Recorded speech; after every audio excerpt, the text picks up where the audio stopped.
clapping thing. I don't want it. And then I can begin. That's not what I want to do. Start that? Yeah, whatever you need to do.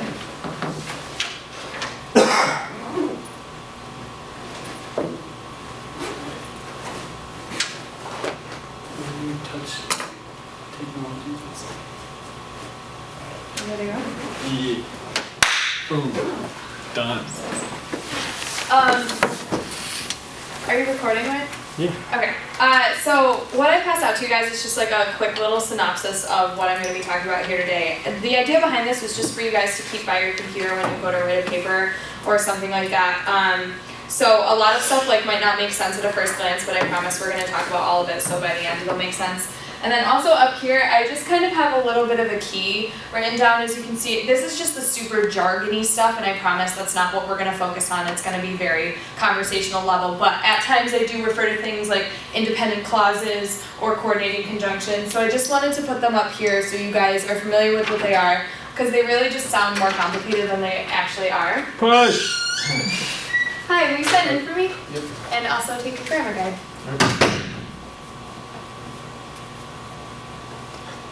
Thank you. So yeah, this is just up here for your reference. And so just for a quick synopsis of what it is, an independent clause is basically just a group of words that can stand alone as a sentence. But usually it would tend to be something that's a smaller sentence, something we would consider more of a baby sentence. And then coordinating conjunctions stand for and, nor, but, or, yet, and so. And those are literally, they just connect words and phrases. So if you hear me talk about these terms within here, you can just refer back to the board. That's all they mean. They're super simple.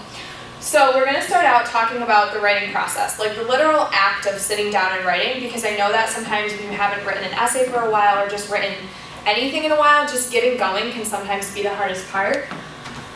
So my first tip is to just use a good old pen and paper. I know that sounds kind of silly, but I think it's really discouraging to just sit in front of a Microsoft Word document with a blinking cursor. I think it's a lot easier to get all of your thoughts out with a pen, a paper, a highlighter, and just stream of conscious your way through your initial thoughts, and those will later develop into something more tangible. As soon as you start reading your prompt, my advice would be to just have your notebook with you and just start jotting stuff down right away. A lot of times that initial gut reaction that you have is some of the strongest thoughts that you can later put into a paper. And then my second tip is if you're stuck and you just like have really no idea where to go with it, I would say phone a friend. Like just tell them about what you're writing about, talk to your roommate, call your mom, and just say, hey, I have an essay on this. And just hear what they have to say about it, especially if it's something that is like a current events piece or something like that. Hearing someone else for a minute just talk about the same thing that you're talking about might just rattle some thoughts loose and help you out a little bit. And I would say just like the last bullet point here says, keep a record of the conversation. Just jot it down, and then later on when you're page 8 out of 10 into your paper, you're like, oh yeah, like my mom mentioned this word, what does that mean? You look up that real quick and all of a sudden you're on a new tangent and you can start fresh with some new thoughts to put in your paper. And then also, making outlines is really, really important. I know that feels like something that you were forced to do on all your standardized tests, like growing up, is like, sit down and write intro paragraph. And I wouldn't say it has to be that simplistic, but I would say following these steps is a really simple way and can help you out later. Like I said, when you're halfway through and you're a little stuck, you can just refer to these first things that you ever wrote down. So first I would say read the prompt and then hammer out your main ideas in bullet points. So if you read something about Zimbabwe and your first reaction is like a question about Zimbabwe, write that down really quick so you can go back to it and Google it later. And then the second thing I would say is organize them in a way that makes sense to you. So if your first initial thoughts have to do with all of the people in a prompt or all of the places in a prompt, somehow on your page keep them together so that you know when you're talking about it in an essay, maybe let's talk about these things in order. That probably is going to flow pretty nicely. And then I would recommend start to divide it by paragraph. You know, say, okay, I really want to talk about this first because I think this idea leads into this idea. And those can literally just be like numbers in the side of your notebook paper. And then fill in the bullet points with more details and substantial ideas. And this is kind of the hard part in the developing essay process, is like you have your initial thoughts down, you know what you want to talk about, but you're like halfway through your body paragraphs and you're like, oh my god, like where else can I possibly go with this? So just ask yourself those key questions like, why, for who, and where, and then just Google the answers and hopefully you'll find something that you can put into your paper. And then from there, I would say that's the point where you would turn to a Microsoft Word document and begin your actual writing. And then this is another tip of mine, which is start in the middle. I know that sounds kind of silly, and sometimes people don't like to do that, but that's what I do, and it really, really helps me, and that's what I usually tell my friends when I'm helping them with writing who aren't writing majors.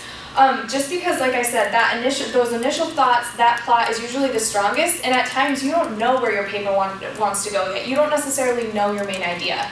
You just have these thoughts. So start putting in your body paragraphs, and then when you kind of have developed a cohesive idea and understand where you're going, you can put in that intro and conclusion. And also that tends to make your papers a little bit stronger, because then your intro and conclusion can relate since you're writing it at the same time. Versus if you write your intro and then forget about your essay for a couple days and then go back to it and then write your conclusion, it's just going to lead to a less cohesive paper overall.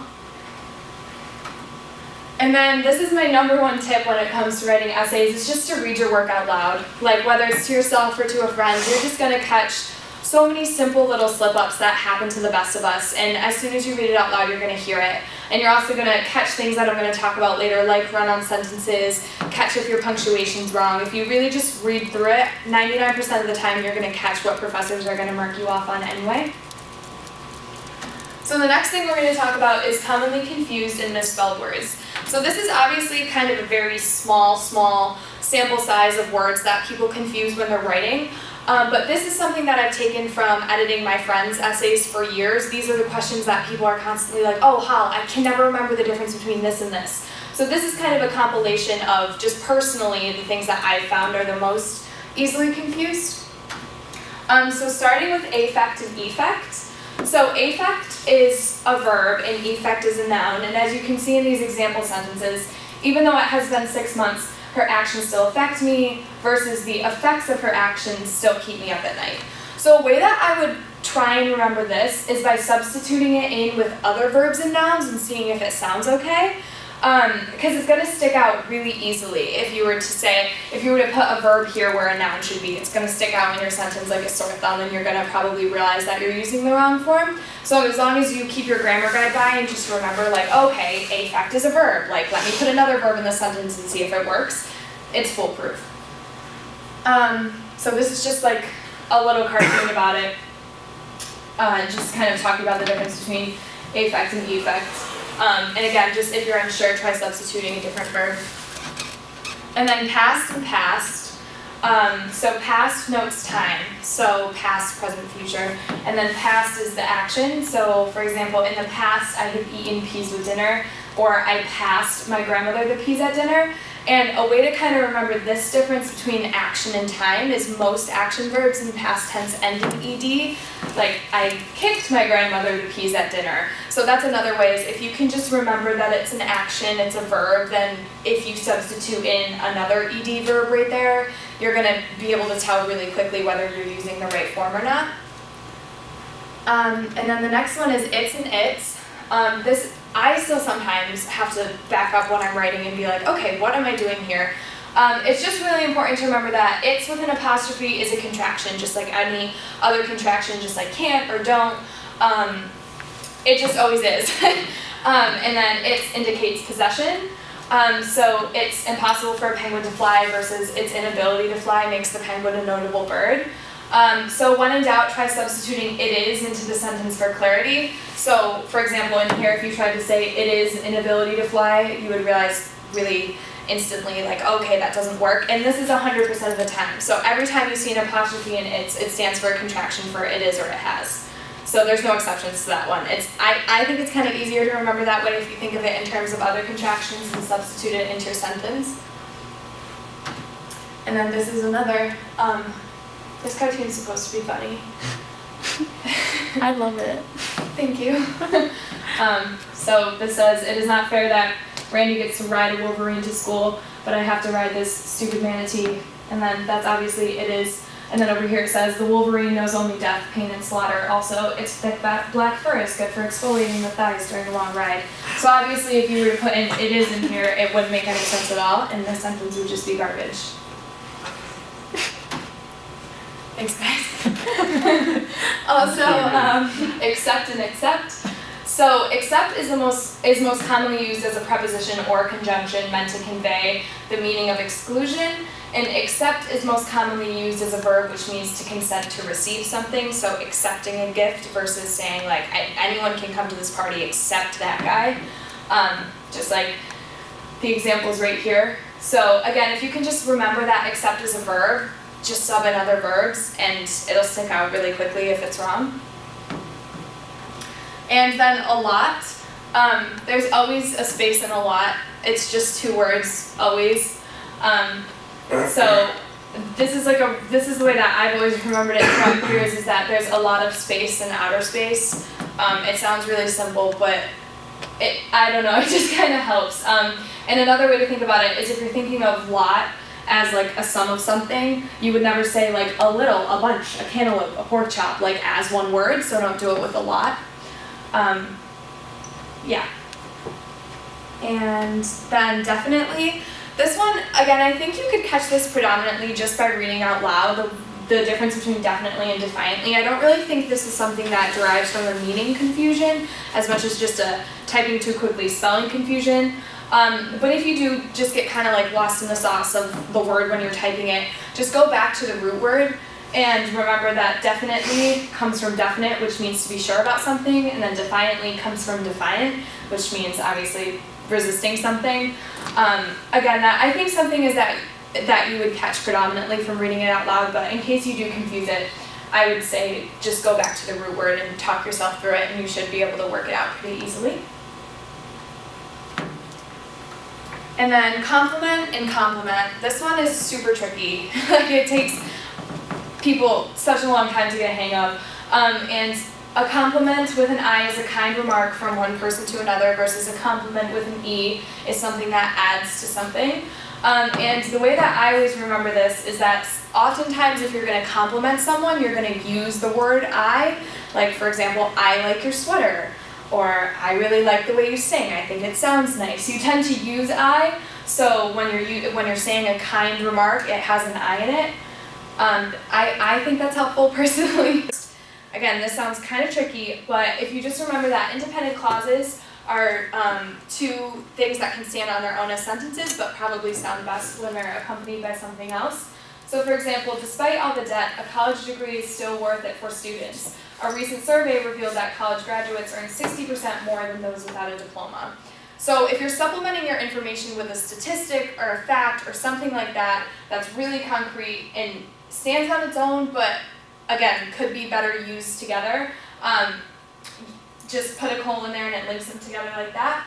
And then it can also be used to emphasize a single word or phrase at the end of a sentence. So for example, 5 courses, 3 glasses of wine, sitting by a crackling fire, this was the meal of a lifetime. So that's kind of more of a stylistic choice. It's used for emphasis if you're trying to say something really pronounced. That's when you would use a colon in that example. So that brings us to semicolons.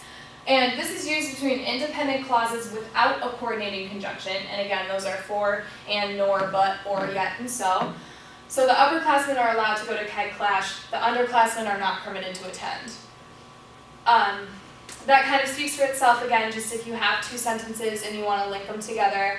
As long as there's no coordinating conjunction, you can do it with a semicolon pretty easily. And then another way is between independent clauses linked by a transitional expression. And we're going to go through a whole list of transitional expressions later. But a good way to remember this is it's going to go semicolon, word, comma. Like every single time when you use it in this way. So it is considered to be poor manners to talk with your mouth full. Nevertheless, people continue to do it. So this, as you can see, is something that kind of represents natural inflection in human voice, just in the way that we talk. And then used in lists with internal commas. So this is if you're talking about multiple things with, I feel like an example is just better. The new store will have groceries on the lower level, luggage, housewares, and electronics on the ground floor, men's and women's clothing on the 2nd floor, and books, music, and stationery on the 3rd floor. So as you can see, that's so many commas because you're talking about separate entities, but within those entities, there's more entities. So when you want to separate them and still make sure they stand as poignant items on their own, you use a semicolon. So in that situation, it kind of works as like a super comma, so to speak. And then the next is an end dash, and the name for this isn't really important, but just the way that you would see it is like, so if this is an end dash, this is an M dash, and then like this is a hyphen, which we'll go over next. They come after this. So an end dash is used when talking about a span or range of numbers to substitute the words to or through.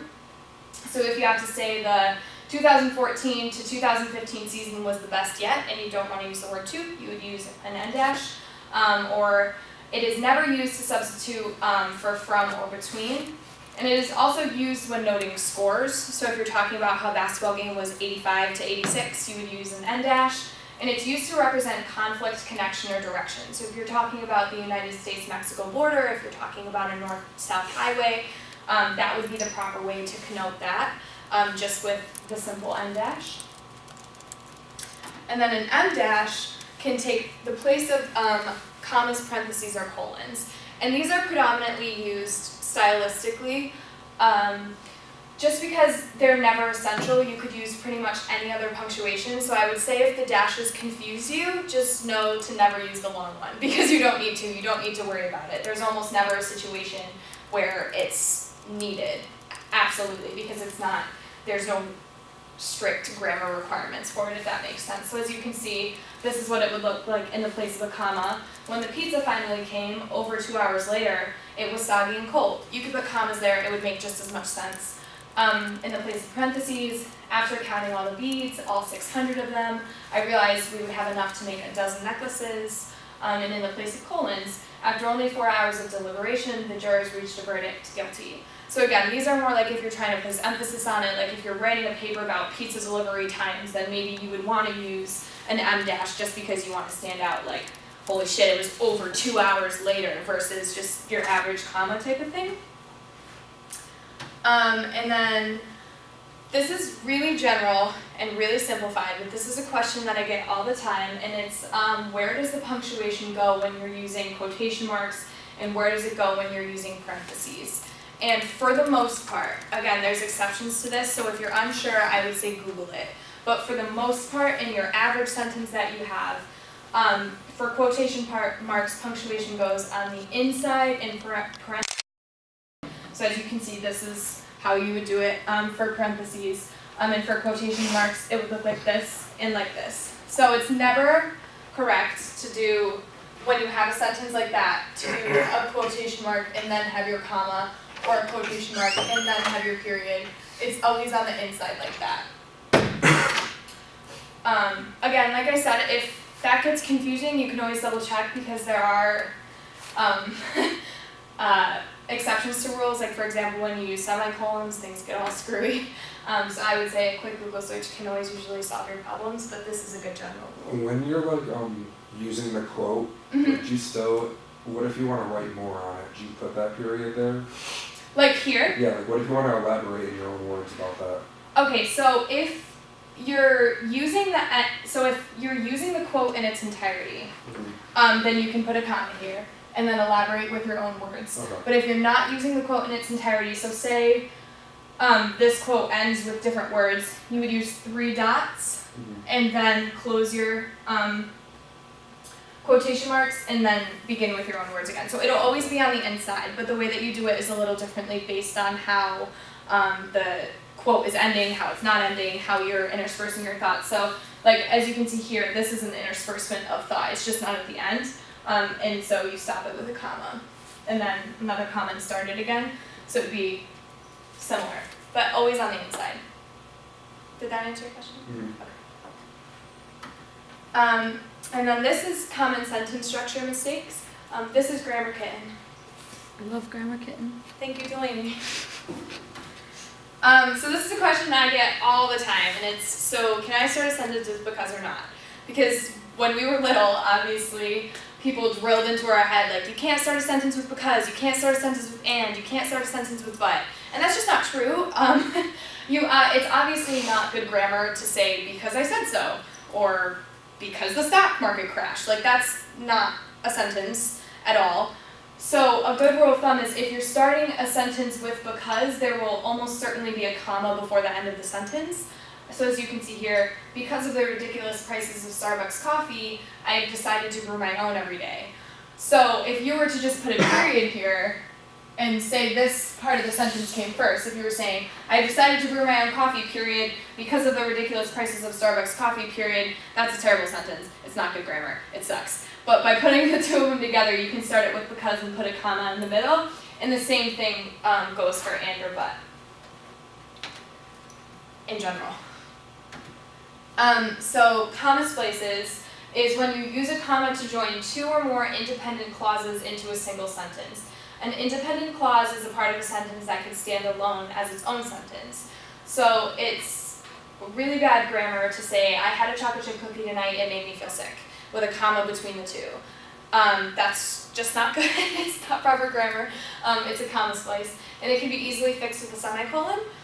So I had a chocolate chip cookie tonight, it made me feel sick. Just like we talked about with the semicolon rules, because there's no coordinating conjunction after it, that works perfectly as a way to join those two independent clauses. And then you could also divide it into two separate sentences. If you're in doubt and you know you have two independent clauses, you could always say, I had a chocolate chip cookie tonight, it made me feel sick.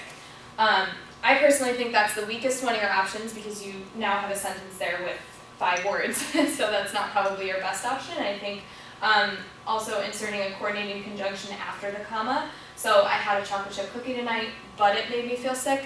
Again, that's just a little stronger, and it's the simple insertion of one more word, and it adds much more meaning and much more clarity and makes you just seem like a better writer overall.